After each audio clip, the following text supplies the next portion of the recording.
Hai,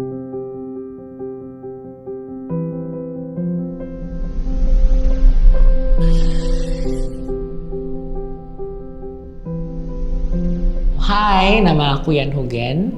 Aku saat ini adalah seorang content creator, terus juga masih kuliah sebenarnya, lagi ngurus skripsi akhirnya. Terakhir tuh aku sama Menjadi Manusia 2019 ngomongin soal perspektif aku saat itu saat masih menjadi seorang queer dan juga ngomongin soal self love. Jadi aku sendiri sebenarnya mengkategorikan diri aku sebagai seorang genderless atau mungkin bahasanya queer, perempuan dan laki-laki itu adalah lebih ke masalah role. Dan pada saat aku bisa menjalankan role sebagai seorang laki-laki, which is aku bisa menjadi seseorang yang bertanggung jawab, tapi di mana satu sisi aku juga bisa menjalankan sisi dari feminis itu sendiri, aku bisa menjadi seorang wanita di mana aku bisa haus dan lain sebagainya, berarti aku bisa jadi dua-duanya dong. That's why I'm feeling I'm a queer, I'm a genderless. I can be both.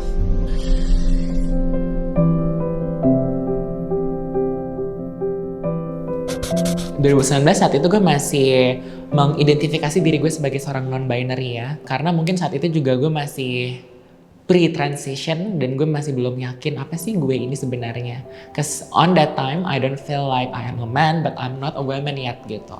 Cuman through time seperti apa yang gue sampaikan di interview bersama Menjadi Manusia 2019 lalu, gue waktu itu sempat bilang hidup itu dinamis, gak konstan. Kita nggak mungkin selamanya selalu A atau mungkin nggak selamanya selalu B gitu, selalu ada perubahan. 2019 akhir, gue saat itu memutuskan oke, I am a woman. Saat akhirnya setelah nggak lama lah setelah bersama Menjadi Manusia, gue pribadi belajar lebih lagi soal apa sih perempuan itu dan apa sih laki-laki itu, apa sih gender queer itu. Saat itu kan gue merasa what makes me as a man adalah, dan kayaknya ini ada deh di video, dan kayaknya ini ada gue sampaikan juga di video interview berbagi perspektif itu. Gue dulu bilang gue bisa diandalkan, gue bisa memimpin, gue bisa membuat keputusan, and that's what makes me as a man. Tapi setelah berjalannya waktu gue pun belajar, ternyata enggak kok, enggak cuma laki-laki yang bisa memimpin, enggak cuma laki-laki yang bisa diandalkan, enggak cuma laki-laki yang bisa membuat keputusan, perempuan pun juga bisa. Those quality doesn't define someone as a man, nor a woman gitu. Jadi saat itu akhirnya gue memutuskan oke, gue adalah seorang perempuan yang bisa memimpin, yang bisa mengambil keputusan.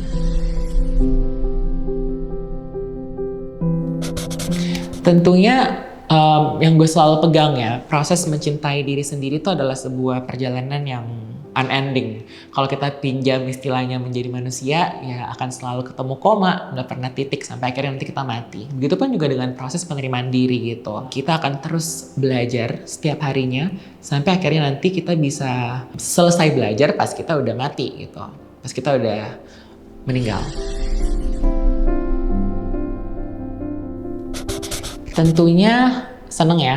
Mungkin ini akan lebih sedikit personal, tapi kalau misalnya gue bisa ngomong sama kayak Ian mungkin di 2018 atau mungkin bahkan Ian yang masih kecil, gue dulunya pikir itu adalah aib, itu adalah sesuatu yang tidak bisa dibanggakan, itu adalah kesedihan-kesedihan yang sebenarnya gak mau gue ingat, yang sebenarnya selalu menjadi bahan komplain gue ke Tuhan. Kenapa sih gue kayak gini, kenapa sih gue kayak gitu?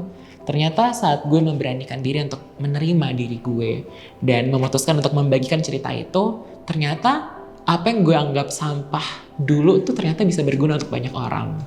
Ternyata bisa menggerakkan dan menginspirasi orang-orang. Jadi kayak gak pernah sih ada di benak gue kalau misalnya kisah hidup gue yang itu ternyata bisa menginspirasi banyak orang. And I'm so happy for it.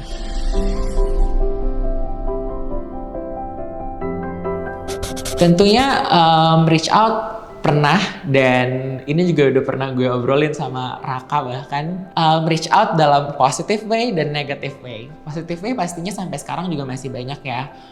Misalnya gue lagi ada webinar atau gue lagi ada talk show gitu-gitu. Seringkali klien ngambil apa ya, kutipan-kutipan atau mempelajari gue lewat berbagi perspektif itu. Jadi itu juga mungkin mempermudah ya orang untuk mengenal gue. Terus juga banyak audiens yang datang dan cerita kalau misalnya mereka pun juga masih struggling ya, karena kayaknya saat itu gue juga ngomongin soal mencintai diri itu lebih luas ya, jadi bukan cuma soal masalah gender tapi juga cara penerimaan diri yang lebih general gitu. Jadi banyak orang yang mengaku kayak terinspirasi untuk bisa lebih tergerak lagi menerima dirinya.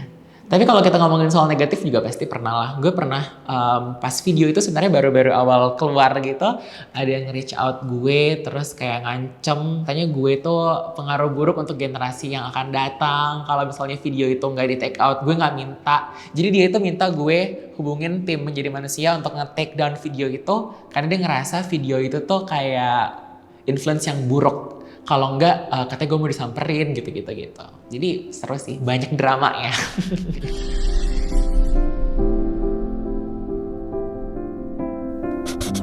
Peran teman manusia yang nge-reach out gue tentunya bikin gue semakin banyak belajar lagi. Ada loh kadang hari-hari dimana orang-orang kan suka mikirnya, oh Ian Hugen selalu ngomongin self-love, pasti dia udah bisa bener-bener mencintai dirinya sendiri ya.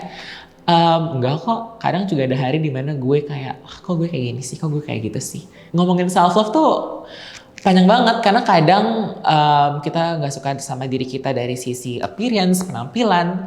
Tapi 2020 kemarin ngajarin gue tentang soal feeling content about myself. Gimana ternyata gue tuh belum bisa merasa diri utuh kalau misalnya tidak punya pasangan, let's say seperti itu. Jadi bener-bener self-love itu aduh banyak banget deh level-level kelasnya. Nah setiap gue lagi ngerasa down dan merasa tidak begitu mencintai diri gue sering baca-baca komen-komen orang yang merasa terinspirasi dari kata-kata gue, dari bahkan video gue yang berbagi perspektif itu tentang penerimaan diri. Dan kadang juga bahkan, ini lucunya, gue pernah lagi feeling down, terus gue tiba-tiba ngeliat cuplikan berbagi perspektif di FYP TikTok gue, terus kayak oh my god, gue pernah ngomong kayak gitu ya. Dan itu tuh somehow kayak menguatkan gue, mengingatkan gue lagi, Yan lo pernah tahu ada di titik ini, lo pernah nge-state ini, dan kayak kalau lo saat itu berhasil untuk bisa overcome itu, sekarang pun juga bisa. Dan kalaupun orang-orang lain saja bisa merasa terinspirasi dari lo, masa lo gak bisa sih nguatin diri lo sendiri gitu. Mungkin sekarang banyak masalah, banyak hal-hal yang lo gak ngerti kenapa sih hidup gini amat ke gue dah. Gue cuman bisa bilang nikmatin aja prosesnya, jalanin aja, karena one day, suatu hari nanti semua itu tiba-tiba bakal make sense. Dan pas semua itu tiba-tiba make sense, lo bakal ngeliat ke belakang dan lo bakal ngehe doang. Oh itu maksudnya.